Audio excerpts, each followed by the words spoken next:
Have you ever thought about that year while Harry and Ron and Hermione are off looking for the Horcruxes and saving the world, when the Dursleys are in hiding with Hestia Jones and Dedalus Diggle?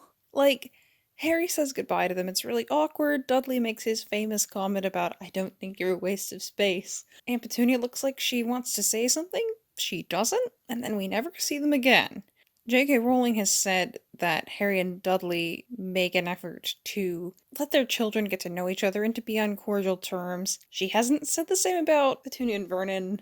But have you ever thought about what that year would be like? Surprisingly, I never had very much until very recently, and I have now, and it's hilarious. Harry tells the Dursleys that the Order thinks Voldemort will use them as bait for him. Harry looks at Vernon and knows they're both wondering the same thing. Would Harry come? I assume he would, and after the mortal peril, that would be hilarious. Imagine the Dursleys, though, spending a year living with wizards who A. aren't afraid of them, B. aren't dependent on them for anything. In fact, it's the other way around. C. don't realize how deeply they hate magic. D. assume stories of Harry's heroic exploits are common knowledge. E. assume that the Dursleys will be proud of him once they hear about said exploits. F. let's just stop here then and realize that the readers only hear the one Potter Watch episode.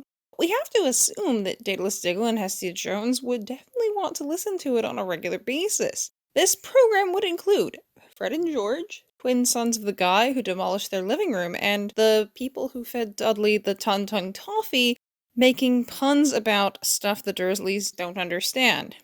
It would also include references to Lily's creepy weird childhood friend Severus Snape, who apparently murdered one of the only wizards who was nice to Petunia. It includes James Potter's school friend, Lupin, and the one wizard the Dursleys ever had anything good to say about, Kingsley Shacklebolt, talking about how great Harry is and telling him encouraging stuff.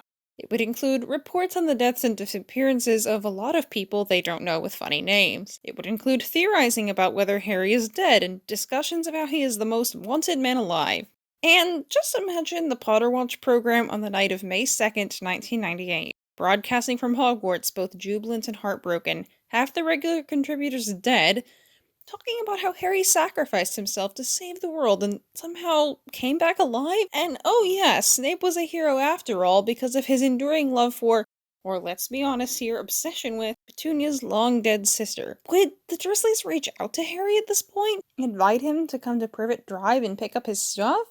He left, like, most of his things there. Unlike Hermione's beaded bag, his rucksack did not have an undetectable extension charm on it, so he really was limited to what he could carry. He probably wants at least some of the stuff back. So, like, would he call them and be like, hey, sorry to bother you, I just saved the world, can I have my stuff back? No, he wouldn't put that part about how I saved the world, I know that.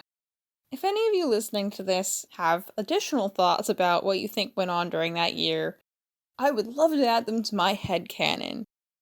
That's all for now, though. See you later.